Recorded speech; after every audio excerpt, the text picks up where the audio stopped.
Cinema industry వైపు వెళ్ళాలనుకుంటున్నారా? మీకు మేమున్నాం. వెంటనే కాల్ చేయండి. నమస్తే కళ్యాణ్. నమస్తే జయ గారు. కళ్యాణ్ గారు, రితిక అనే ఒక అమ్మాయి మనకి మెయిల్ చేసింది. పిల్లలు ఎట్లా ఉన్నారంటే తాత్కాలిక ఆనందం కోసం దాని పర్యవసనాలు ఎలా అయినా ఏం జరిగినా సంబంధం లేదు, తర్వాత సంగతి తర్వాత, ఇప్పుడు హ్యాపీగా ఉన్నామా లేదా, దీనివల్ల మన జీవితం ఏమవుతుంది, ఫ్యూచర్ ఏంటి, కాన్సిక్వెన్సెస్ అస్సలు ఆలోచించట్లేదండి. పక్కవారి జీవితం ఏమవుతుంది, ఈ క్షణాన మనసుకి ఏది తోస్తే అది చేసి చూపిస్తున్నారండి. అలాంటి ఒక ఇష్యూతో మన దాకా వచ్చిందండి రితిక. నాకు చెప్పాలని కూడా నా నోటితో నాకు చెప్పాలనిపించట్లేదు కళ్యాణ్ గారు. అంత అంత బ్యాడ్గా అనిపించింది, హానెస్ట్లీ చెప్తున్నాను. సో ఒకసారి మాట్లాడిద్దరు కానీ తప్పకుండా జయ గారు.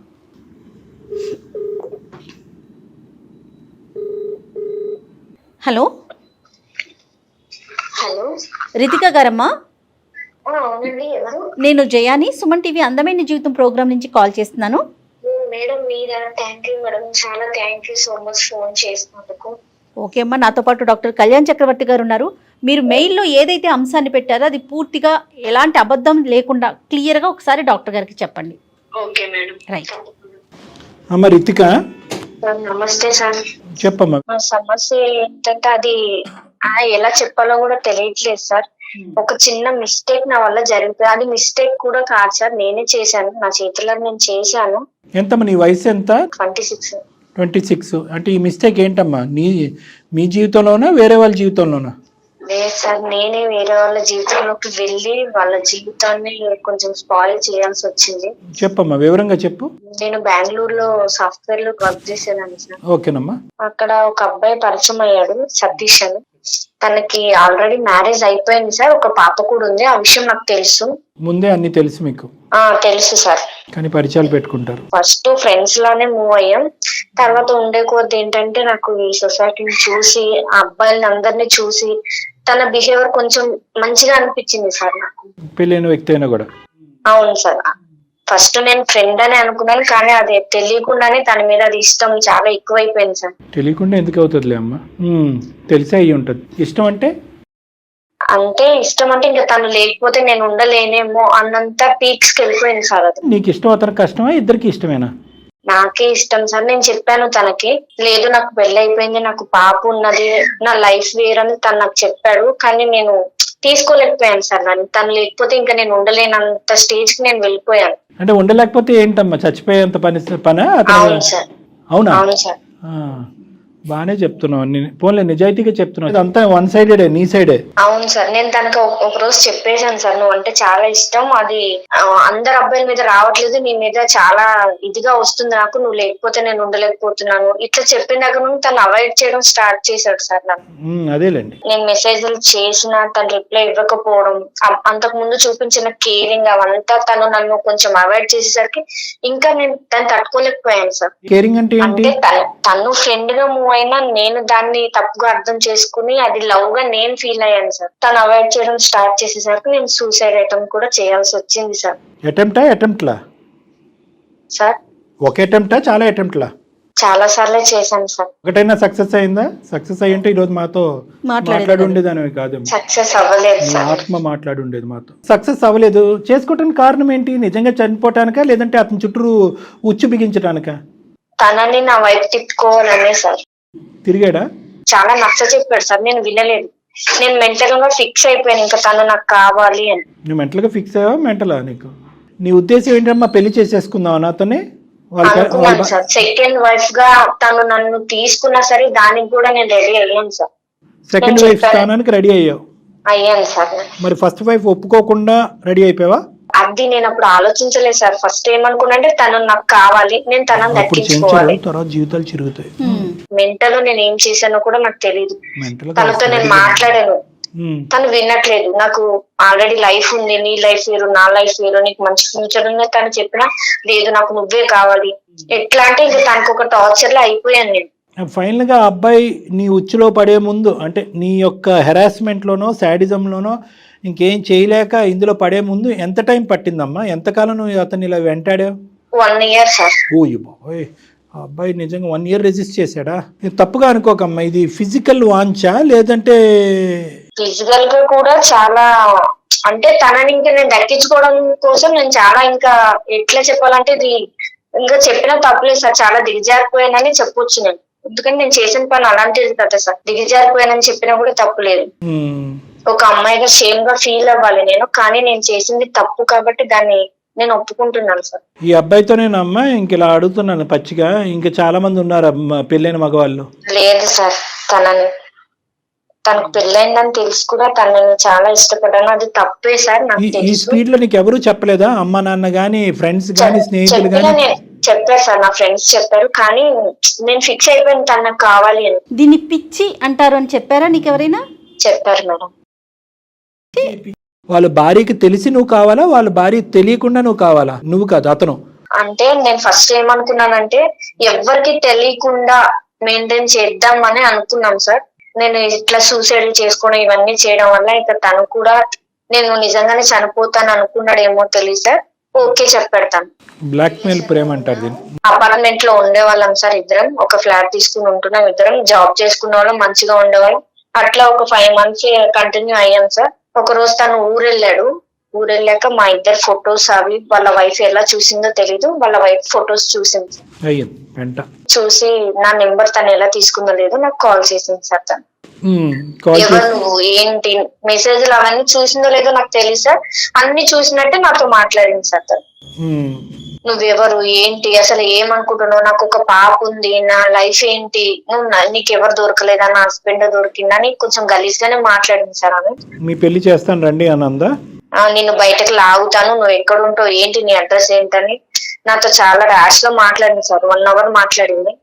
నేను చెప్పాను తనకి నీ హస్బెండ్ అంటే నాకు ఇష్టం, నువ్వు ఓకే అంటే ఇద్దరం ఉందామని చెప్పాను సార్. ఇద్దరు కలిపి ఉండటం ఏంటి, అది ఏమైనా హోటలా? ఫోన్ లో కాదు, ఒకసారి ఇద్దరం మీట్ అవుదాం అని చెప్పాను సార్. నేను ఎక్కడికి రావాలి అని అడిగితే తన ఇంటికి రమ్మంది సార్. నేను బయలుదేరి వెళ్ళాను వాళ్ళ హౌస్ కి. అప్పుడు అసలైన సూసైడ్ అటెంప్ట్ అప్పుడు చూపెట్టి ఉండేది, ఊరుకుందా మరి? అంటే కొంచెం కొట్టింది సార్ నన్ను. కొంచెమే కొట్టిందా? చీపురు కట్టలేదా? పెద్ద గొడవే అయ్యింది. అదేంటంటే వాళ్ళిద్దరిది లవ్ మ్యారేజ్ అంట సార్. అదేబ్బా, ఆ అమ్మాయికి వాళ్ళ హస్బెండ్ అంటే చాలా ఇష్టం అంట సార్. ఆ అబ్బాయికి కూడా అమ్మాయి అంటే ఇష్టమేగా, నువ్వు దూరేంత వరకు. అవును సార్. మరి దూరి పెంట చేసావు. ఇట్లా గొడవ అయిన తర్వాత ఆమె వెళ్ళిపోయింది సార్ ఇంట్లో నుండి. విడిపోయారు. నీతో కొట్లాడింది అని చెప్పింది, నువ్వేమన్నా ఆ కొట్లాట్లో ఇంకా అతనే నాకు భర్తగా కావాలి, మన ఇద్దరు భార్యలుగా ఉందాం అదే ఏది అన్ని తన్నులు తిన్న తర్వాత కూడా. అవును సార్ చెప్పాను, నీకు ఇష్టం ఉంటే నేను ఇట్లా ఉంటాను, ఎవరికి తెలియకుండా ఉందాము, నేను సీక్రెట్ గానే ఉంటాను, మీ ఇద్దరికి మధ్యకి ఇబ్బంది ఏం తీసుకురాను నేను, కానీ తనంటే నాకు ఎక్కడ సీక్రెట్ గా మంచం కింద ఉంటావా? ఏం మాట్లాడుతున్నావు అమ్మా, సీక్రెట్ గా అంటే ఎక్కడ? నేనేమనుకున్నా సెకండ్ వైఫ్ గా ఉన్నా పర్లేదు అని అనుకున్నాను సార్. ఉంటావు, పాయింట్ బానే ఉంది. ఎంతకాలం ఉంటారు ఎవరికి తెలియకుండా, ఎక్కడో లివ్ ఇన్ రిలేషన్షిప్, ఎక్కడో ఒక బయట ఎక్కడో ఎలా ఉంటారు, అలాగే ఎంతకాలం ఉందాం అనుకున్నారు? ఇంకో 5 months పాటు నీతో పాటు ఉన్నాడు, ప్రతిరోజు కట్ చేసుకుంటాను కోసుకుంటానని చెప్పి అతనికి ముక్కుకి గుడ్డ కట్టి అలా ఉంచావా, లేదంటే? అవును సార్, ప్రతిరోజు. అవును, తన వైఫ్ గుర్తు తెచ్చుకున్నా సరే నేను ఒప్పుకునేదాన్ని కాదు. సో ఎప్పటికప్పుడు ఆ అబ్బాయి బయట పడాలి అనుకున్నాడు కానీ నీతో సంతోషంగా ఉండాలని అయితే లేదు. ఫిజికల్ రిలేషన్షిప్ కూడా అతన్ని టైఅప్ చేయడానికి, కట్టిపడేయడానికి ఇచ్చినటువంటి ఆఫర్, అంతే కదా నువ్వు? ఏమ్మా అసలు ఏం ఆడపిల్లలమ్మా మీరు, ఎలా మాట్లాడాలి నీతో? సిగ్గేస్తుంది. మీ కన్న తల్లిదండ్రులకి తెలుసా తెలియదా? అసలు దుంకి చచ్చిపోతారు వాళ్ళు నీలాంటి బిడ్డను కన్నందుకు. ఏం లేదా, ఒక ఎత్తిక్ లేదా? నచ్చింది ఫిక్స్ అయింది కాబట్టి ముందుకెళ్ళిపోతున్నానంటే అవతల వాళ్ళ జీవితాలు, సంసారాలు. ఇప్పుడు నీ వల్ల వాళ్ళిద్దరు విడిపోయారు, నువ్వు హ్యాపీయా? నువ్వు హ్యాపీ అయ్యుంటావులే, 2 భార్యల బదులు ఒకే భార్యగా నువ్వు ఇప్పుడు. ఇంకా అట్లా గొడవ అయిన తర్వాత వాళ్ళిద్దరు విడిపోయారని తెలిసిన తర్వాత నేను తనకు ఫోన్లు చేస్తే తను తిట్టాడు సార్ నన్ను. నేను నీకు ముందే చెప్పాను కదా, నీ వల్ల నా వైఫ్ నేను వదులుకోవాల్సి వస్తుంది, నా పాప ఫ్యూచర్ ఏంటి, నా వైఫ్ ఒక్కతే ఎట్లా చూసుకుంటది నా పాపని, మేము మంచిగా హ్యాపీగా ఉండేవాళ్ళం, నువ్వు మధ్యలో వచ్చావు, నేను నీకు ముందే చెప్పాను వద్దు, ఇది కరెక్ట్ కాదు అని నేను చెప్పాను. నేను తనకు ఒక మాట ఇచ్చాను సార్, ఎవరికన్నా తెలిస్తే నేను నీ మధ్యలో ఎలా వచ్చాను అలానే వెళ్ళిపోతాను అని చెప్పాను సార్. నేను తనకి మాట ఇచ్చాను. చీకటి బ్రతుకమ్మ ఇది, ఏం కండిషన్లు, ఏం రూల్స్ అండ్ రెగ్యులేషన్స్ ఇవి? అంటే ఎవరికన్నా తెలిస్తే కంటే జీవితాంతం ఇలా చీకట్లోనే ఉందాం అనుకున్నారా? తెలుస్తుంది అని అసలు అనుకోలేదు సార్. నేను నిజంగా తెలియకుండా ఉండాలనే అనుకున్నాను, కానీ తన వైఫ్ నట్టో బోల్టో పోయిందిరా, నీకు అర్జెంటుగా బిగించాలి అది. నాకైతే మాత్రం ఇదేదో, సారీ నేను ఇలా అంటున్నాను, ఆడపిల్లలతో ఇలా మాట్లాడను, ఇదేదో ఫస్ట్ అటెంప్ట్ ఎక్స్పీరియన్స్ లాగా నాకు అనిపించట్లేదమ్మా. నువ్వు ఈ ప్రయత్నాలు చాలా చాలా చేసి ఫైనల్గా ఒక బకరగాడు దొరికేటప్పటికి వల్లో వేసుకున్నావు. మరి నీకు మరీ అంత దిక్కులేనటువంటి పరిస్థితి ఏంటమ్మా? చదువుకున్నావు, సాఫ్ట్వేర్ ఉద్యోగం చేస్తున్నావు. ఆ అమ్మాయి అంత కొట్టి తిట్టినా కూడా అప్పుడైనా ఆ అమ్మాయి కాళ్ళ మీద పడి తప్పు ఒప్పుకుని క్షమాపణ అడిగి బయటికి వెళ్లకుండా ఇంకా నువ్వు అదే పాట పాడి బయటకు వచ్చేటప్పటికి వాళ్ళిద్దరు విడిపోయారు. మరి మూడో వ్యక్తికి తెలిసాక నేను విత్డ్రా అవుతాను అన్నావు కదా, మరి మూడో వ్యక్తి కాదు భార్యకే తెలిసినప్పుడు నువ్వు అప్పటికే విత్డ్రా అవ్వాలి కదా. అమ్మాయి అంత తిట్టి అవమానించినప్పుడు మళ్ళీ నేను పట్టిన కుందేలకు మూడే కాళ్ళు అన్నట్టు బయటకు అలా నడుచుకుని వస్తే నేనేమనుకున్నా, ఎక్కడ ఒక హోప్ ఉంది సార్. అంటే ఇప్పుడు మొత్తం వాళ్ళ వైఫ్ కూడా తెలిసిపోయింది, గొడవైంది, వదలడేమో నన్ను. ఇన్ని మంత్స్ రిలేషన్ లో ఉన్నాం కదా, నన్ను వదిలిపెట్టాడేమో అని అనుకున్నాను సార్. మంత్స్ రిలేషన్ లో నిన్ను వదిలిపెట్టడు, అందరి సమక్షంలో ప్రేమించి పెళ్లి చేసుకుని ఒక బిడ్డకి తండ్రి అయినోడు ఆ అమ్మాయిని వదిలేయాలి. నిజంగా డాక్టర్ గారు అన్నట్టు నీకు కొంచెం ప్రాబ్లం ఏదో ఉందమ్మా, అనకూడదు ఈ మాట, అనొచ్చేమో. జీవితాలు నాశనం అవుతున్నప్పుడు ఏమన్నా అనొచ్చు. ఒక పంచే మీ పేరెంట్స్ ని పిలిపించి ఒకసారి డాక్టర్ గారు మాట్లాడతారు. పేరెంట్స్ తో కూడా మాట్లాడాను మేడం, తనంటే ఇష్టం అని చెప్పాను. మా పేరెంట్స్ కూడా చెప్పాను నేను. మా పేరెంట్స్ కూడా తిట్టడం కుట్టడం అన్ని జరిగింది మేడం. కానీ నేను మర్చిపోలేకపోయాను తనని. మళ్ళీ వస్తాడేమో నా దగ్గరికి అని చాలా వెయిట్ చేశాను మేడం నేను. అసలు నువ్వేం నిన్ను అప్పుడే పేరెంట్స్ కాదు, మామయ్యలు కాదు, పెద్దనాన్నలు కాదు, నీకు అర్జెంటుగా అప్పుడు తీసుకెళ్ళి సైకాట్రిస్ట్ దగ్గర పట్టుకెళ్ళి హాస్పిటల్లో అడ్మిట్ చేసి ఒక 2-3 కరెంట్ షాక్లు ఇప్పిస్తే అప్పుడు నీ మత్తు వదులుతుంది. అంతే, ఇంకేం చేయాలో. ఇలాంటి మత్తులు, పిచ్చి మత్తులకి. మంచి ప్రేమించుకున్న జంట జీవితాల్లో, ప్రేమించి పెళ్లి చేసుకుని ఒక బిడ్డను కన్న జీవితంలో నిప్పులు పోసావంటారు చూడు, ఇదే నిప్పులు పోయటం. ఇప్పుడు ఏం చేయాలని మా దగ్గరికి వచ్చావు? నాకు నా మీద నాకే బ్లేమ్ వస్తుంది సార్. అంటే నా మీద నాకే చిరాకు వస్తుంది. నేను చేసిన ఒక చిన్న మిస్టేక్ వల్ల ఒక లైఫ్ స్పాయిల్ అయిపోయింది. ఒక చిన్న పాప ఉంది వాళ్ళకి. ఆ పాప నేను ఒక మూవీలో చూసాను సార్. ఇప్పుడు హస్బెండ్ తప్పు చేశాడని వైఫ్ బిడ్డతో సహా చనిపోయింది. ముందు చూడలేదా మూవీ? ముందు చూడలేదు సార్. అంటే మెంటల్ గా ఫిక్స్ అయిపోయి నాకు అసలు లెక్క ప్రకారం ఇప్పుడు చేయాలి సూసైడ్ అటెంప్ట్. ఇప్పుడు చేయలేదే నువ్వు? ఇప్పుడు చేయవా? చెయ్యను సార్. వాళ్ళిద్దరిని కలపాలని నేను అనుకుంటున్నాను సార్. అందుకే నేను ఎవరి దగ్గరికి వెళ్ళినా సరే నన్ను తప్పుగానే చూస్తారు సార్. ఎందుకంటే నేను చేసిందే తప్పు పని. ఇంతమంది చచ్చిపోతున్నా, ఇన్ని జీవితాలు నాశనం అయిపోయిన బుద్ధిరాని నువ్వు ఒక సినిమా చూసి ఒక భార్య పిల్లలు ఇలా చచ్చిపోవచ్చు, ఒక ఆడది ఎంటర్ అవుతాయి కనుక అనేటటువంటి ఆలోచనతో మారిపోయి ఈ రోజు అందమైన జీవితం ఫోన్ చేసావు. అన్ని ఎక్స్ట్రీమ్స్ ఆ పిల్లలు. సినిమా మార్చేస్తుందమ్మా నిన్ను, జీవితాలు మార్చలేదు. కానీ ఇప్పుడు మాకు దానికి ఫోన్ చేసావు అంటే వాళ్ళిద్దరిని కలపమనా? అవును సార్. ఆ అబ్బాయి ఇంకా టచ్ లోనే ఉన్నాడా నీతో? లేదు సార్, తను నాకు కాంటాక్ట్ అవ్వట్లేదు. నీ కాంటాక్ట్ అవ్వట్లేదు? తన ఫ్రెండ్స్ అడుగుతున్నా సరే వద్దు, ఇక్కడతో వదిలేసే అంటున్నారు. అమ్మ దయచేసి అతన్ని కాంటాక్ట్ చేసే ప్రయత్నం మాత్రం చేయి మాకు తల్లి, బతికుండని అతన్ని. ఆ అమ్మాయి టచ్ లో ఉందా? ఉంది సార్. పోనీ అమ్మాయి చెప్పిందా అతని పరిస్థితి ఏంటి, ఎక్కడ ఉంటున్నాడని? ఈ అమ్మాయి లేదు చెప్పట్లేదు. నువ్వు వచ్చావు కదా మధ్యలో, నువ్వే ఉండు. నన్ను అంత ఇష్టపడి కూడా నన్ను కాదని నీ దగ్గరకు వచ్చాడంటే తనని నేను ఎలా నమ్మాలి? అది నా ప్రెషర్ వల్ల వచ్చాడు, నేను ఇలా బలవంతం చేశాను, చచ్చిపోతానని బెదిరించి ప్రతిరోజు కట్టిపడేశాను, ఒక రూమ్ లోకి తీసుకెళ్ళని చెప్పలేకపోయావా? నేను చెప్పాను సార్, తనకి ఎంత చెప్పాలో, నా వరకు ఎంత అవుతుందో నేను అంతా చెప్పాను. కానీ తను వినట్లేదు సార్. కాదు, ఇప్పుడు నీ లెక్క ప్రకారం మనం ఎవరితో మాట్లాడాలి? ఆవిడతో మాట్లాడాలా, అతనితో మాట్లాడాలా? తననే ఫస్ట్ కాంప్రమైజ్ చేయాలనుకుంటున్నాను సార్. నా వల్ల అవ్వట్లేదు. ఎక్కడో చిన్న హోప్, అందమైన జీవితం వల్ల మీ వల్ల ఏమన్నా అవుతుందేమో, నెక్స్ట్ ఇంకెవ్వరు కూడా నాలాగా ఇట్లా అవ్వకూడదని ఒక చిన్న హోప్ తో నేను మీకు మెయిల్ పెట్టాను సార్. నీలా అవ్వటం కాదు, ఇంత మాట్లాడినా కూడా ఇప్పుడు నువ్వు మాట్లాడేటటువంటి సానుభూతి ఉంది చూడు. సార్ నా వల్ల తప్పు జరిగింది, నేను పాపం చేశాను, ఇది నిజంగా నీలో వచ్చిన మార్పా, లేదంటే ఇక్కడతో ఇది అయిపోయింది కాబట్టి ఇంకొక హనీ ట్రాప్ ఎక్కడన్నా ఉంటుందా? వీటిని హనీ ట్రాప్స్ అంటారు. మరి ఇంకోటి ఏమన్నా ఉందా? లేదు సార్, ఇట్లాంటిది ఏమి లేదు. మరి ఏంటి ఈ అబ్బాయిలో ఉన్న అంత గొప్ప ప్రత్యేకత? వాళ్ళ జిగురులాగా అంటుకుని కూర్చున్నావు, ఫెవికాల్ లాగా. ప్రత్యేకత అంటే నేను ఇప్పటి వరకు చూసిన అబ్బాయిలో, నేను ఇన్ని సంవత్సరాలు చదువుకున్నాను, జాబ్ చేస్తున్నాను. నేను జాబ్ చేస్తూ కూడా 3 years అవుతుంది సార్. ఈ 3 years లో కూడా నాకు తినంత జెన్యున్ గా నాకు ఏ అబ్బాయి అనిపించలేదు సార్. ఇంకే అబ్బాయి అనిపించలేదు? 3 years లో ఒకటి కనిపించాడు, ఇంకో 5 years లో ఇలాంటి వాడు ఇంకోటి కనిపించాడు. ఏంటి అనే నా భయం. లేదు కాదు, ఇది కాదు. నువ్వు చేయవలసింది, ఆలోచించవలసింది ఏంటంటే మనసుకి ఏదో నచ్చింది కాబట్టి మైండ్ వాడేయటం మర్చిపోకూడదు. కాదు డాక్టర్ గారు, కళ్ళెళ్ళిన ప్రతి చోటకి నువ్వు వెళ్ళిపోతావా? అదే కదా అమ్మాయి చేసింది. నీ మనసు వేరో, నీ ఆలోచన వేరో, నీ చదువు వేరు, నీ జీవితం వేరు. నీ మైండ్ ఒక్కసారి ఆలోచించడం అనేది నేర్చుకో. పరిణామాలు సార్, నాకు ఈ 3 years లో కూడా నా వెంట చాలా మంది అబ్బాయిలే పడ్డారు. కానీ నాకు తిను నచ్చినందుకు నాకు ఎవరు నచ్చలేదు సార్. తన కేరింగ్ కానీ, తన జెన్యూన్, తన నీ నిజాయితీ. సైకలాజికల్ ప్యాటర్న్ లో ఒక ప్రముఖమైనటువంటి ఒక ప్రత్యేకమైనటువంటి ప్రాబ్లం ఉంది. ఎవరైతే ప్రత్యేకంగా వచ్చి నిన్ను నో అంటారో వాళ్ళకి నువ్వు కనెక్ట్ అవుతావు. నీకు ఎస్ అనేటటువంటి వాళ్ళు, నీ వెంటబడేటటువంటి వాళ్ళు నీకు కనిపించరు. ప్రత్యేకంగా పెళ్ళైనటువంటి వాళ్ళు అయ్యి ఉండాలి, వాళ్ళకు ఒక బాధ్యతలు ఉండాలి. నీ నువ్వు వాళ్ళ చుట్టూరు 1 సంవత్సరం పాటు తిప్పించుకోవాలి. నువ్వు కోసుకుంటా అన్నా కూడా నీ వైపు ఇష్టం చూపెట్టకూడదు. ఇలాంటి వాళ్ళే నీకు నచ్చుతారు. జాగ్రత్త, నువ్వు చాలా జాగ్రత్తగా ఉండాలి. ఎందుకంటే కనుక నిన్ను నచ్చి నీ అంటూ వచ్చే వాళ్ళ గురించి మనకు సమస్య లేదు, కానీ నీకు నో చెప్పేవాడు దొరికాడంటే వాడు చచ్చినట్టే. కాబట్టి మా భయం ఏంటంటే, నీకు ఇప్పుడు ఆ అమ్మాయితో మాట్లాడటం, వాళ్ళు కలపటం ఒక ఎత్తు అయితే కనుక పూర్తి స్థాయి పరివర్తన కౌన్సిలింగ్ నీ లోపల తీసుకురావడం కూడా ఒక ఇంపార్టెంట్ ఇష్యూ. దాని పరంగా కూడా నిన్ను ఒక సైకాట్రిస్టో సైకాలజిస్ట్కో రిఫర్ చేసుకుని ఆ పుణ్యం కట్టుకోవాలి, సమాజానికి పుణ్యం కట్టుకోవాలి. మేము ఇంకెంతకంటే పచ్చిగా నేనేం మాట్లాడలేను. నీకు ఇప్పుడు వచ్చినటువంటి ఈ తూతూ మంత్రం బుద్ధి నాకేదో వచ్చేసిందని అనిపించట్లేదు. ఎందుకంటే సినిమా చూసాక కనువిప్పు కలిగిందని నువ్వు అంటే నా బుర్ర పాడైపోతుంది. నేను నిజంగా పశ్చాత్తాప పడుతున్నాను సార్. నాకు తెలిసింది నా వల్ల ఒక ఫ్యామిలీ ఇదైపోయింది, వాళ్ళ పాప ఉంది, వాళ్ళ లైఫ్ స్పాయిల్ అయిపోయింది సార్. నాకు నిజంగా తెలిసి వచ్చింది సార్. అంటారు కదా, అంతా అయిపోయిన తర్వాత ఏడ్చి ఏం లాభం అని. నాది ఇప్పుడు అదే సిచ్యువేషన్ వచ్చింది సార్. మొత్తం అంతా జరిగిపోయింది. ఇప్పుడు నేనేం కోరుకుంటున్నానంటే సార్, నా వల్ల వాళ్ళ ఫ్యామిలీ ఇదైపోకూడదు సార్. వాళ్ళని కలపండి సార్ ప్లీజ్. నేను కోరుకుంటుంది అదే సార్. వాళ్ళు కలపటం ఒక ఎత్తు అయితే కనుక నీ కండిషన్ గురించి కూడా మేము వర్రీ అవుతున్నాము. సరే, దాని గురించి తర్వాత ఆలోచిద్దాం.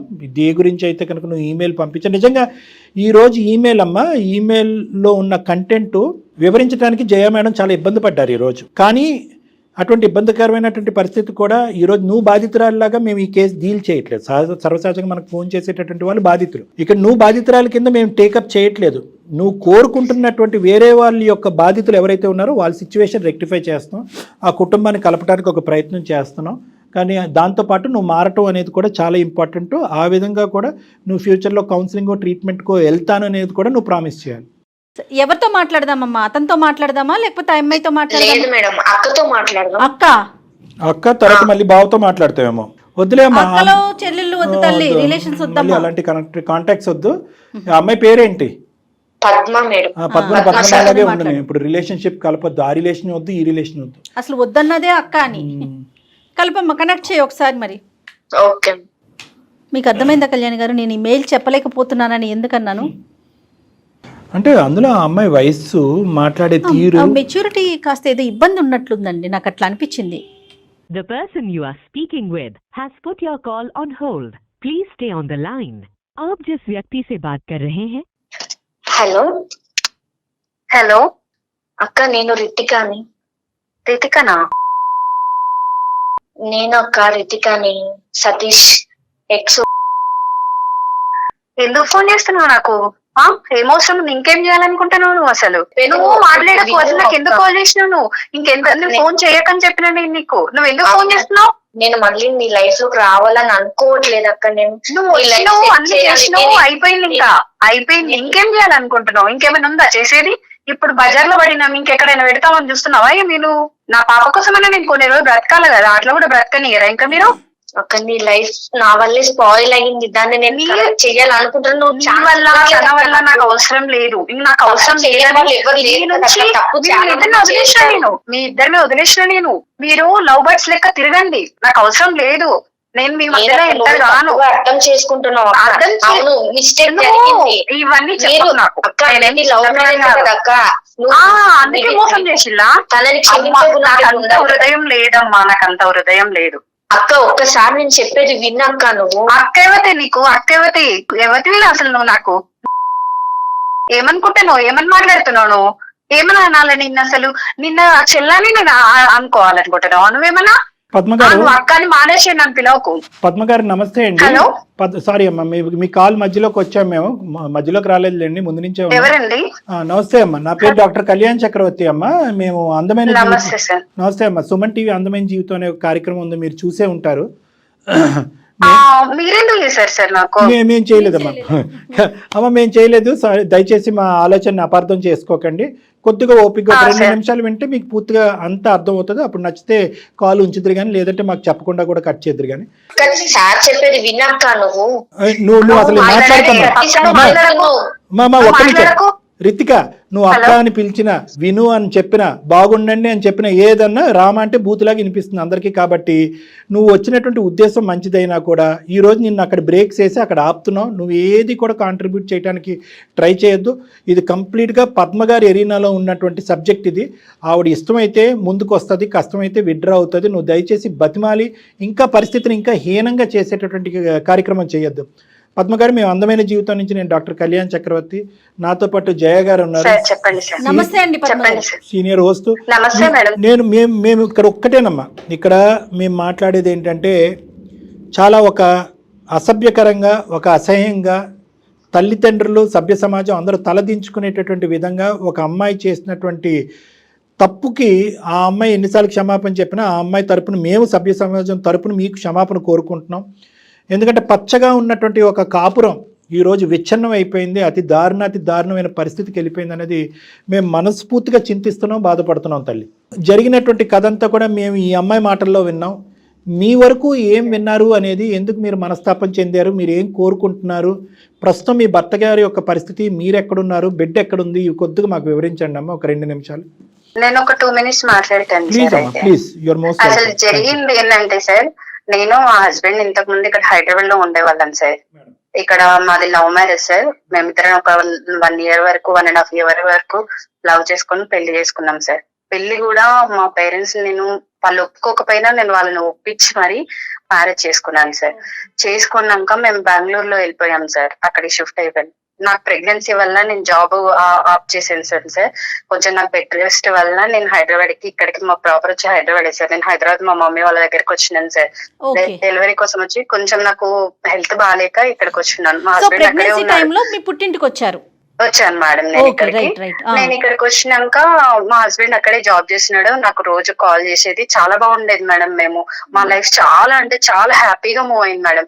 ఇంత లైఫ్ నాకు దేవుడు ఇచ్చినందుకు చాలా గ్రేట్ అని నేను బాగా అదైపోయినా. నేను మా పేరెంట్స్ కూడా సరే బాగుంటున్నారని చెప్పేసి వాళ్ళు కూడా హ్యాపీగా ఫీల్ అయ్యారు. మా బేబీ పుట్టిన తర్వాత 1 year నుంచి మేడం సరిగా మాట్లాడడం లేదు, సరిగా రావడం లేదు. 1 month కి ఒకసారి వచ్చారు. 1 month లో 15 days కి ఒకసారి వచ్చేవాడు. 1 month కూడా రాకుండా అయిపోయాడు. అట్లా ఒక 1 year వరకు చేశాడు. నాకు ఎందుకో డౌట్ వచ్చింది. డౌట్ వచ్చి ఒకసారి నేను ఇట్లా ఫొటోస్ ఇవి ఫోన్ లో అవి ఇవి చెక్ చేసిన. నేను ఎప్పుడు చెక్ చేయను, కానీ నాకు డౌట్ రావడం వల్ల ఏమైంది అసలు అని తెలుసుకోవడానికి నేను చెక్ చేసిన మేడం. మొత్తం డిలీట్ చేశాడు సార్. డిలీట్ చేస్తే రీసైకిల్ బిన్ లో చూసాను సార్. నేను ఇవన్నీ చూసిన తర్వాత అప్పుడు నేను ఫస్ట్ అయితే అడగలేదు సార్. సరే ఏం చేస్తాడు ఇంకేం చేస్తాడు అని చెప్పేసి చూసిన. సరే మాట్లాడేమో, నాకు తెలియలేదు అనుకుంటుండే కదా అని చెప్పేసి నేను సైలెంట్ అయిపోయినా. అది రోజుకి ఎక్కువ చేసేసి మొత్తం అవాయిడ్ చేసే కాడికి వెళ్ళిపోయాడు. ఇట్లా చేసినప్పుడు నాకు అవసరమా సార్? నేను నిలదీసి అడిగినప్పుడు ఆ అమ్మాయికి తెలిసిందట. తెలిసి ఈయనేం చేసిండు, వదిలేసిన, నాకు అమ్మాయితో ఏం సంబంధం లేదు, ఆ అమ్మాయినే నన్ను ఫోర్స్ చేసింది, ఆ అమ్మాయి ఇట్లా. అంటే ఇప్పుడు రోడ్డు మీద ఎంతో మంది ఫోర్స్ చేస్తారు, అందరి దగ్గరికి వెళ్తారా సార్? అట్లా చెప్పండి.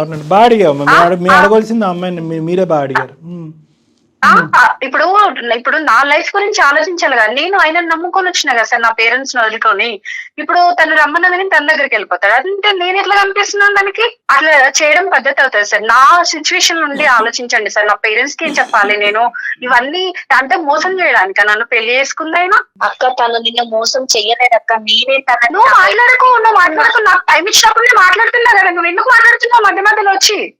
మాట్లాడకు, నీకు అర్హత లేదు. నాకు అక్క అని పిలవకు. ఇంకొకసారి చెప్తాను, నేను అస్సలే బాగోదు. ఇంకా చాలా చేసినావు నువ్వు. నీ దగ్గర నుంచి నేను చాలా చూసినా. ఇంకా చూసా అవసరం నాకు లేదు అసలు. రితిక, నువ్వు అక్క అనే పిలుస్తుంటే మాకు కూడా ఇరిటేషన్ వచ్చేస్తుందమ్మా. దయచేసి ఆ పిలవకు, అర్థమవుతుందా? వద్దు మేడం, ప్లీజ్. నాకు వద్దు. తనతో మాట్లాడే ఉద్దేశం నాకు అస్సలే లేదు. అసలు తను వస్తే మాత్రం నేను వెళ్ళిపోతా. ఇప్పుడు ఇక్కడ వచ్చి కాల్లో ఉండను నేను అసలు. రితిక, నువ్వు కొంచెంసేపు సైలెంట్ గా ఉండాలి. Okay madam. ఇట్లా చేసిండ్రు సార్ వాళ్ళు. సరే, ఆ అమ్మాయి ఫోర్స్ చేసిందంట సార్. ఫోర్స్ చేస్తే నువ్వు ఎట్లా వెళ్తావు? నేను కూడా ఇంకొక అబ్బాయిని చూసుకుంటా సార్. అలాంటి మాటలు ఎందుకులేమ్మా? ఏం సమాధానం చెప్పాలో కూడా మాకు బోధపడట్లేదమ్మా. అంటే అర్థం కావట్లేదు. అంటే సార్ మీరే అట్లా అంటే నా సిచ్యువేషన్ లో ఉండి ఆలోచించండి సార్. ఒక అమ్మాయిగా నేను ఇట్లా నా పాపను పట్టుకొని ఇప్పుడు సార్ నాకు ఇవన్నీ అవసరం లేదు సార్. నా బేబీని నేను పెంచుకోలేనా? తను నాకు అవసరమా? ఆయన చేసిందని చెప్పేసి ఆయన అదిలో పడిపోయి నా బ్రెయిన్ కొన్ని రోజులు పని చేయలేదు సార్. నాకు ఏం చేయాలో కూడా అర్థమైతే లేదు. నేను పిచ్చిదాన్ని అయిపోయినా. అమ్మ ఇక్కడ ఏంటంటే అమ్మ ఇక్కడ నేను ఇలా చెప్తే మీకు నచ్చదు, మీరున్న హీట్లో మీకు జరిగినటువంటి అన్యాయంకి మీ ఏం చెప్పినా కూడా మీకు అది బ్రెయిన్కి ఎక్కకపోవచ్చు. ప్లస్ నెంబర్ 1, నెంబర్ 2 ఏంటంటే మీ స్థానాన్ని మీరు నమ్మి మీరు ఇంటిగ్రిటీకి ఒక ఇంపార్టెన్స్ ఇచ్చారు, వ్యక్తిత్వానికి ఇంపార్టెన్స్ ఇచ్చారు. ఒక ఆడపిల్ల ఎవరో రోడ్డు మీద పోయేటటువంటి అమ్మాయి నేను చచ్చిపోతాను నువ్వు నన్ను ప్రేమించంటే వెళ్ళిపోయి ఒక భర్త వెళ్ళిపోయి ఉండిపోతాడు. ఇలాంటి ప్రశ్నలకి దేనికి కూడా మా దగ్గర సమాధానం లేదు.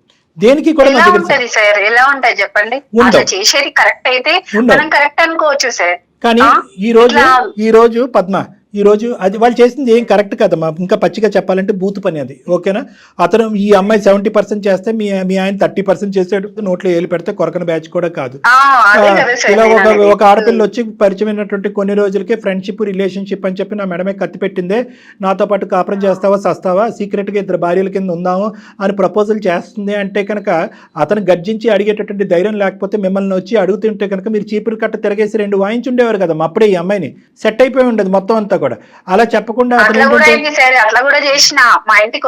అయిపోయిన తర్వాత స్టార్టింగ్ లో అంటున్నాను మీ భర్త కూడా ఈక్వల్ గా తప్పు ఎక్కడ చేశాడు అనే మాట ఎందుకు అంటున్నానంటే స్టార్టింగ్ లోనే నిజంగా అతని మీద వాడు ఇట్లా మోసం చేసినాక వాడు ఊసే వద్దు సార్ మనకి. నువ్వు వాడంటావో వీడంటావో నాకు తెలియదు కానీ మనసు విరిగిపోయింది కదా. వద్దు సార్, అట్లాంటి వ్యక్తులకి విలువ ఇయ్యని అవసరం లేదు మనము. అమ్మ నువ్వు ప్రేమించి నువ్వు పెళ్లి చేసుకున్నటువంటి భర్త గురించి నీకంటే నేను ఎక్కువ మాట్లాడలేను. అతనితో అసలు వాస్తవానికి నేను మాట్లాడలేదు, చూడలేదు, మీరిద్దరు చెప్తుంటేనే వింటాం. కానీ ఈ అమ్మాయి పరిచయం అయ్యేంత వరకు నేను మిమ్మల్ని కలపాలి లేదంటే ఖచ్చితంగా ఆ ఉద్దేశంతో నేను ఇక్కడ దిగలేదు. At the end of the day నేను మాట్లాడినటువంటి విధంగా నాకున్నటువంటి ఉద్దేశం నీ మనసులో ఎవరన్నా మాట్లాడారో లేదో నాకు తెలియదు. కాబట్టి ఒక్కసారి ఆ ఆప్షన్స్ అనేటటువంటిది, ఆ పాయింట్స్ అనేటటువంటిది, జీవితానికి సంబంధించినటువంటి ఆ బిడ్డకు సంబంధించిన భవిష్యత్తు గురించి కొన్ని అంశాలు నేను చెప్తానమ్మా. అవి నీ మనసుకు అత్తుకుంటే కనుక ముందుకు అడిగాయి, లేదంటే నువ్వు ఎక్కడైతే నిలబడ్డావో అక్కడే నిలబడు. నువ్వు ఈ అమ్మాయిని చూసుకుని మీ భర్తని ఇంకో 2 రెట్లు ఎక్కువ అసహించుకోవద్దు. ఈ అమ్మాయి డిలీట్ అయిపోయింది, అర్థమైందా? ఈ అమ్మాయి డిలీట్ అవ్వకపోయినా కూడా ఈ అమ్మాయిని ఖచ్చితంగా సొసైటీకి ఈ అమ్మాయి ఒక చీడపురుగు కింద ఉండకుండా ఈ అమ్మాయి మానసిక పరిస్థితి సరిచేసేటటువంటి ప్రయత్నం పూర్తి స్థాయిలో నేను చేస్తాను అనేటటువంటి విధానంగా నీకు వాగ్దానం చేస్తాను. ఈ అమ్మాయి కళ్ళ ద్వారా, ఈ అమ్మాయి మాటల ద్వారా, ఈ అమ్మాయి చేసిన పనుల ద్వారా నీ భర్తను చూడద్దు. నువ్వు ఎవరినైతే కనుక అసలు సిసలుగా ప్రేమించావో, నమ్మేవో, పెళ్లి చేసుకున్నావో, ఈ అమ్మాయి దూరేంత వరకు ఎంత చక్కగా మీ కుటుంబం ఉందో ఆ అబ్బాయి గురించే ఆలోచించమంటున్నాను, ఆ సతీష్ గురించే నేను ఆలోచించమంటున్నాను. ఇదంతా కూడా నేను ఒక బ్యాడ్ ఫేస్ కింద వర్ణిస్తానమ్మా.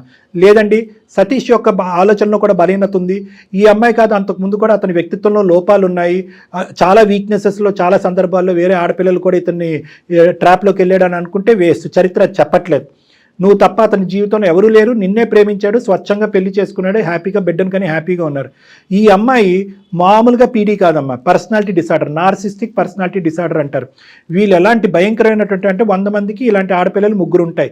వీళ్ళే సమాజంలో జరిగేటటువంటి ఈ హత్యలు, ఆత్మహత్యలు ఇలాంటి వాటికని ప్రధానమైనటువంటి కారకులు. ఇప్పుడు ఈ విపరీతంగా న్యూస్ స్టోరీల్లో చూస్తున్నావు చూడండి, ఎక్కడ ఉన్న అమ్మాయి మా జీవితంలో దూరింది, సర్వనాశనం చేసింది, నా ముగ్గురిని చిక్కుపోయింది, వీళ్ళందరూ కూడా ఈ narcissistic personality disorders, border line personality disorders అంటారు. వీళ్ళకి ఏంటంటే వీళ్ళు ఏదన్నా పట్టుకుంటే కనుక 600 100 వాళ్ళు పట్టు మాత్రం వదలరు. ఈ అమ్మాయి వెనకట్ల పడినటువంటి మగాళ్ళు ఎంతోమంది ఉన్నారంట, ఆ లిస్టు మనకు అనవసరం. కానీ మీ ఆయన మామూలుగా రెసిస్ట్ చేయలేదు. ప్రతిరోజు అతని మెడ మీద కత్తి పెట్టడం కాదు కానీ తన మెడ మీద కత్తి పెట్టుకుని అతను అక్కడే కూర్చోపెట్టింది, భయపెట్టింది. మీ ఆయన ఎక్కడ భయపడ్డాడు అంటే కనుక అరే ఇంత సాఫీగా మన ప్రయాణం జరుగుతుంది, ఇదేదో నా మట్టుకు నేనే ఇది తుంచేద్దాం, తీసేద్దాం, డైల్యూట్ చేసేద్దాం, నా మట్టుకే నేను డీల్ చేద్దాం, ఇది నా వైఫ్కి చెప్తే కనుక ఇంకా అపార్థం చేసుకుంటుందనే ఉద్దేశంతో ఏంటంటే రోజులు వారాలైనవి, వారాలు నెలలైనవి. సో వీళ్ళ రిలేషన్షిప్ అప్పటికే ఏంటంటే వీళ్ళిద్దరూ ఒక బలహీనమైన క్షణంలో ఆ విధంగా కూడా ఫిజికల్గా కూడా ఇది అయిపోవడంతో అతను భయపడటం మొదలుపెట్టి సింగిల్ హ్యాండెడ్గా ఈ అమ్మాయిని తప్పించడానికి ప్రయత్నం చేసి పెద్ద తప్పు చేశాడు. మామూలు ఒత్తిడి పెట్టలేదమ్మా మీ భర్త మీద. ఈ అమ్మాయి గురించి నేను మాట్లాడతాను, నువ్వు డైరెక్ట్గా క్లినిక్కి వస్తే కనుక ఈ వ్యక్తిత్వాలు ఎంత మంచి వ్యక్తినైనా కూడా ఎలా బొట్లో వేసి ట్రాప్ చేసి జీవితాలను సర్వనాశనం చేస్తారు. ఇలాంటి అమ్మాయిలు నా దగ్గర ఎంతోమంది ఉన్నారు. వీళ్ళు కాలు తొక్కేస్తారు, తర్వాత సారీ చెప్తారు. బాధ ఎవరిది? మీ ఆయనది తప్పు ఉంది, కాదనట్లేదు. కానీ ఎంత శాతం తప్పు ఉంది అతని గురించి నీకు ఎంతవరకు తెలుసు? ఇప్పుడు అతని పరిస్థితి ఎలా ఉందో నాకు తెలియదమ్మా. ఈ అమ్మాయి కూడా చెప్పలేకపోతుంది. నీకైనా తెలుసా మీ ఆయన పరిస్థితి ఎలా ఉందో? అంటే ఇట్లా కొన్ని వ్యసనాలకి అలవాటు పడ్డాడని, డ్రింక్ చేస్తున్నాడని, హెల్త్ బాగా ఖరాబ్ అయిపోయిందని తెలిసింది సార్. నాకు కూడా చాలా సార్లు వచ్చి నన్ను బ్రతిమలాడిండు సార్. కానీ నేను కాంప్రమైజ్ కాలేకపోయాను కూడా. నేను వద్దు అని ఇంకా డిసైడ్ అయిపోయాను సార్. ఆయన పట్ల ఏమి ఇంకా ఆలోచించదలుచుకోలేదు నేను. అది ఓకే, నువ్వు ఆలోచించద్దు. పట్టించుకోవట్లేదు సార్. అంటే నేను ఆ మనిషిని చూడలేదు, ఆ మనిషితో మాట్లాడలేదు కాబట్టి నిన్ను ఒకే ఒకటి సిన్సియర్గా ఆనెస్ట్గా ఒక మనసున్న మనిషిగా నిన్ను ఒకే ఒక పాయింట్ అడుగుతున్నానమ్మా. నిజంగా అతని తప్పుని అతను రియలైజ్ అయ్యి నీ కాలమే పడ్డాడా? అవును సార్. ఒక్క తప్పిదం జీవితంలో, ఒక్క తప్పిదం, అది కూడా కాదు సార్, ఇన్ఫ్లుయెన్స్ ఇట్లా తప్పిదం. చేసినాక నేను ఎట్లా ఆయనని యాక్సెప్ట్ చేయాలో చెప్పండి సార్. ఆయన తప్పుని నేను ఎట్లా ఒప్పుకోవాలి? ఇంకా ముందట కూడా చేయడానికి నాకు గ్యారెంటీ ఏంటి సార్? అమ్మ ప్రేరేపించబడిన అదైపోయింది సార్. చెయ్యడు అక్క, నువ్వు వదిలేసిన నువ్వు సర్టిఫికెట్ మధ్యలో మాట్లాడతాను కదమ్మా. అవసరం లేదు, నాకు అవసరం లేదమ్మా, ఎవరి గురించి నాకు అవసరం లేదు. విస్తర్లో అన్నం అంటే వడ్డించిన తర్వాత నువ్వు వచ్చి తూ అని అంటున్నావు. అమ్మా రితిక, నువ్వు మాట్లాడద్దు. నువ్వు ఇస్తావా సర్టిఫికెట్ మారేడని? వాళ్ళని కలపమంటావా వద్దంటావా? కలపమని చెప్తున్నా అయితే సార్. నువ్వు నోరు తనకి వాళ్ళ మూసుకో. హస్బెండ్, తన వైఫ్ అంటే చాలా ఇష్టం తనకి, అది నాకు తెలుసు సార్. ఏ, తెలిసిన వీడియో. నువ్వు తెలుసుకొని ఎట్లా చేస్తే బాగుంటదని చేసినావు కదా ఇన్ని రోజులు. తను చూస్తారని నేను ఎక్స్పెక్ట్ చేయలేదు సార్. సర్లే నువ్వు పాత స్టోరీ మళ్ళీ సినిమా తిప్పద్దు కానీ వదిలేసేయమ్మా. నీ వ్యక్తిత్వం గురించి తర్వాత మాట్లాడుకుందాం. అమ్మ ఈ అమ్మాయితో అసలు జోక్యం లేదమ్మా. అమ్మ ఈ అమ్మాయి అసలు ప్రస్తావన వద్దు. మీ ఆయన మారేడా లేదా అనేటటువంటిది ఈ అమ్మాయికి ఏం తెలుసు? పిచ్చిమోహం. ఈవిడ ఏదో పట్టుకుని ఏదో ఏలాడుతూ అందరి జీవితాలు నాశనం చేస్తుంది. ఆ అమ్మాయితో చాలా పని ఉంది మాకు, తర్వాత చెప్తాను నేను. అది నాకు నీ వరకు మాత్రం నీ భర్త ఈరోజు అతని పరిస్థితి ఏమీ బాగాలేదు అని అంటున్నావు. బిడ్డను బాగా చూసుకునేవాడు, భార్యను బాగా చూసుకునేవాడు. కేవలం ప్రెగ్నెన్సీ టైంలో ఈ అమ్మాయి పెట్టినటువంటి మానసిక పరమైనటువంటి ఇన్ఫ్లుయెన్షియల్ బ్లాక్మెయిల్ ఒత్తిడి ఇది. ఆ ఒత్తిడికి అతను తలొగ్గి ఒక తప్పు చేశాడు. నువ్వు ఇప్పటికిప్పుడు నువ్వు ఏదో ఒప్పేసుకుని నా మాట మీద గౌరవంతోనో ఇంకోటో ఏదో ముందుకెళ్ళిపోమని నేను అనట్లే. ఒక్కసారి మీరు వస్తే కనుక నేను కూడా అతన్ని ఫోన్ చేసి పిలిపించుకుంటాను నా దగ్గరికి. నా సమక్షంలోనే మీరు మాట్లాడుకోండి. దయచేసి ఈ కాపురం మాత్రం విడిపోవలసినటువంటి కాపురం కాదు. ఇలా అయితే కనుక మీరు కానీ ఈ బేసిస్ మీద విడిపోతే కనుక, ఇదే ఎగ్జాంపుల్ తీసుకుని ఇలాంటి ఆడపిల్లలు చాలామంది ఉన్నారు సమాజంలో. ఈ మొత్తం ప్లాట్ఫామ్ని, ఈ ఎపిసోడ్ని వాళ్ళకి కావాల్సినటువంటి విధంగా వాడుకుని అరే ఇలా పుల్ల పెడితే కనుక విడిపోతారనమాట అనేటటువంటిది ఎగ్జాంపుల్ కింద తీసుకుని ముందుకెళ్తారమ్మా. మీరిద్దరు భార్యాభర్తలు మీ ప్రేమ నిజమైంది అనేటటువంటిది ప్రూవ్ చేసుకోవాలి. ఆ పిల్లకి ఒక చక్కటి తల్లిదండ్రుల కింద మారి ముందుకెళ్తాం అనేటటువంటి ఆలోచనతో ముందుకెళ్ళాలి. దానికి మీ ఇద్దరిని కలపడానికి ఏ వంతు ప్రయత్నం చేయమని నా వంతు ప్రయత్నం చేస్తాను. ఏ స్థాయి వరకైనా వెళ్తాం. మార్పు రాకపోతే మీ ఆయన కూడా మొండిగా వ్యవహరించి ఏమి రియలైజ్ కానటువంటి మీరు మాట్లాడండి సార్. మరి మాట్లాడండి, ఫస్ట్ మీరు తనతో మాట్లాడండి సార్. నేను తర్వాత నేను ఆలోచిస్తా సార్. నేను కూడా వెరీ గుడ్ అమ్మా, వెరీ గుడ్. అట్లీస్ట్ నాకు ఆ చిన్నపాటి అవకాశం ఇచ్చావు కదా, నేను దూరిపోతాను. నేను అనేది ఏంటంటే అతనికి ఫోన్ చేస్తాను, అతనికి ఫోన్ చేసి నా క్లినిక్ పిలిపించుకుని నేను మాట్లాడతాను. నేను ఫోన్ చేసినప్పుడు ఒక 2-3 సార్లు అతనితో మాట్లాడిన తర్వాత నువ్వు వద్ది కానీ ఇద్దరు ఎదురు కూర్చొని మాట్లాడుకుందాం. మీరిద్దరు ఏమనుకుంటే అదే ఫైనల్గా నేను ఏకీభవిస్తాను. నా నమ్మకం నాకు ఉంది కానీ final decision is up to both of you. సరే సార్, నేనైతే కాంప్రమైజ్ అవ్వలేను సార్. మీరు చెప్తున్నారు కాబట్టి మీరు కాంప్రమైజ్ అవ్వద్దమ్మా. నా వర్షన్ కూడా నాకు ఉంటది కదా సార్. మాట్లాడినప్పుడు అవి కూడా చెప్పగలుగుతా నేను. పద్మ గారు ఒక్క మాట మీరు చెప్పేది 100% కరెక్టే. కానీ డాక్టర్ గారు మేము ఏం చెప్తున్నాం, మీరు అసలు ఒకసారి రండి, ఆ తర్వాత మీరే డెసిషన్ తీసుకోండి. సరే మేడం, మీరు చెప్తున్నారు కదా మేడం. నీ మాట మీద నీ నమ్మకం నీకుందమ్మా. నా ఆలోచన, నా అనుభవం మీద నాకు నమ్మకం ఉంది. ఈ రెండు కలిపి ఎక్కడి వరకు వెళ్తాయి అనేది మనం మ్యాచ్ చేసుకుని చూద్దాం. మిగతాది భగవంతుడి చేతిలో వదులుదాం. ఏమ్మా ఆ బిడ్డ భవిష్యత్తు చేతిలో అంతే వదిలేయాలి మనం. ఇప్పటి నుంచి అయితే తను అయితే నాకు కాల్ చేయదు సార్.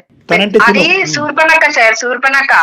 అది నాకు కాల్ చేయదు సార్. ప్లీజ్ సార్, మీరు దయచేసి దాంతో ఇంకోసారి తను మాత్రం మాట్లాడిపోవద్దు. నీకే కాదు ఎవరికి కాల్ చేయదు. ట్రై చేస్తున్నా, నాకు అవసరం లేదు. నువ్వు వచ్చినావంటే నేను కలవను ఇంకా. కూడా నాకు అవసరమే లేదు, నాకు అవసరం లేదమ్మా. ఓకే అండి పద్మ గారు ఆవిడ మీకు కాల్ చేయదు, మీరు కట్ చేయండి. మీతో నేను మళ్ళీ మాట్లాడతాను. థ్యాంక్ యూ సో మచ్ అండి. థ్యాంక్ యూ అండి. Thank you. మా మాట విన్నందుకు ధన్యవాదాలు. అమ్మ రితిక, నువ్వు ఉన్నావా? ఉన్నాను మేడం. ఏం మాట్లాడుతున్నావే తల్లి? నీకు అసలు కొంచెమన్నా ఉందా? అర్జెంటుగా నువ్వు కలవాలేమో డాక్టర్ గారిని. ఏమో నీకు వేరే ప్రోగ్రామ్ పెడదాం. ఒక్కసారి అసలు ఈ అమ్మాయిని చూడాలండి డాక్టర్ గారు మీరు ఫస్ట్. అమ్మ నీ స్థానం ఏంటనేది నీకు అర్థమైంది కదా రితిక. నువ్వు ఎక్కడ నిలబడాలో అక్కడ నిలబడాలి. మార్పు అనేటటువంటిది రావాలి. మీ తల్లిదండ్రుల సమక్షంలో నీకు కూడా నేను తీసుకొచ్చి కౌన్సిలింగ్ చేయించాలి. వాళ్ళని కూడా నిన్ను కొద్ది గ్రిప్లో పెట్టుకోవాలి. నిన్ను ఇలా అయితే మాత్రం ఒంటరిగా ఉండకూడదు. నువ్వు ఏ ఊరు వెళ్తే ఆ ఊరికి మీ తల్లిదండ్రులు కూడా వెళ్ళాలి. అక్కడ ఏ సైకియాట్రిస్ట్ సైకాలజిస్ట్ ఉంటే వాళ్ళ దగ్గర కౌన్సిలింగ్ చేసుకోవాలి. అర్జెంటుగా నీకు ఒక మగాడిని ఇచ్చి పెళ్లి చేయాలి. ఈ ఎజెండా అంతా నిండేంత వరకు దయచేసి ఈ కౌన్సిలింగ్, ఈ మానిటరింగ్, ఈ సూపర్విజన్ లూప్లోంచి మాత్రం బయటికి రాకమ్మా. నీకు సత్కోటి ఓకే వందనాలు. సార్, తప్పకుండా. నువ్వు ఈరోజు ఏదైనా మంచి పని చేసావు అంటే కనుక ఈ పరిస్థితిని మా వరకు తీసుకొచ్చి వాళ్ళని కలపటం అనేటటువంటి దానికి మేము ధన్యవాదాలు హర్షిస్తున్నాం. ఆ ఒక్కదాని వల్ల మేము చాలా హ్యాపీగా ఫీల్ అవుతున్నాం. ఇది కూడా నువ్వు చేసి ఉండకపోతే కనుక అసలు నిన్ను ఇంకా సమాజం మేము ఇంకెంత చెదిరించుకుని అసహించుకునే వాళ్ళం. తప్పకుండా నువ్వైతే మాత్రం డాక్టర్ గారిని కలవాలమ్మా. Okay madam. అమ్మ దయచేసి నువ్వు మాత్రం వాళ్ళ జీవితాన్ని ఉద్ధరించే కార్యక్రమం ఏం చేయకు, ముందు నీ జీవితం ఏదో నువ్వు చూసుకో. అర్థమవుతోందా? Okay madam. అర్జెంటుగా డాక్టర్ గారిని కలవండి. కలుసుకుంటే మళ్ళీ అది వదిలేసేయ్. వెళ్ళను మేడం. నీకు దండమే తల్లి, ముందు అసలు వాళ్ళిద్దరిని వదిలే, వాళ్ళ జీవితం వాళ్ళు బతుకుతారు. ముందు నీ గురించి నువ్వు చూసుకో. వాళ్ళిద్దరు కలిస్తే వెళ్ళకపోవడం కాదు కదమ్మా, వాళ్ళు కలవకపోయినా అది నీకు అనవసరం. నువ్వు చెప్పాల్సింది చెప్పా, మేము చేసే ప్రయత్నం మేము చేసావు. వాళ్ళిద్దరి దగ్గర నుంచి నువ్వు దూరంగా ఉండు. అన్ని పెళ్ళైన జంటల దగ్గర నుంచి దూరంగా ఉండు నువ్వు. మీ పేరెంట్స్ నెంబర్లు పెట్టు తల్లి నాకైతే. Okay madam. బాయ్ అమ్మా, బాయ్, థ్యాంక్ యూ. అర్జెంటుగా ఈ పిల్లతో కాదు డాక్టర్ గారు మాట్లాడాలి, తల్లిదండ్రులతో తల్లిదండ్రులతో మాట్లాడాలండి అమ్మాయికి. ఎందుకంటే మనం ఇంత కోపంగా మాట్లాడినా తన వర్షన్ ఎక్కడ మార్చుకోవట్లేదు. చూసారా, అదేంటి మీరు నన్ను అట్లా అంటున్నారు అన్నట్లా, అంటే తనకి నిజంగా ఏదో ఇబ్బందులోనే చూద్దాం మేడం, ఇది అది రెండు చేద్దాం తప్పకుండా. డాక్టర్ గారు నమస్తే.